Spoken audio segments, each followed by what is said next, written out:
Aquí sí que he de dir que el que s'ha fet ha sigut pràcticament res.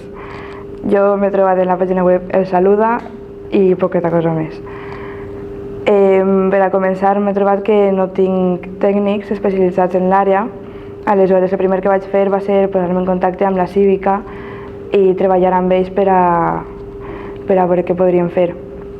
I a més d'activitats parche, com dic jo, que el cinema en valencià està molt bé i promourem encara més si cap, però és molt important que la normalització lingüística vinga des de dins. Vull dir, en un dels projectes que ens agradaria dur a terme és l'elaboració d'una oficina del valencià on s'encarregarien de normalitzar el valencià, des de fer traduccions que facin falta per a documents de l'Ajuntament o de qualsevol altra àrea o qüestions protocolàries de vull fer una boda en valencià i no puc traduir aquest document. Tot això s'encarregaria l'oficina del valencià, que a la mateixa vegada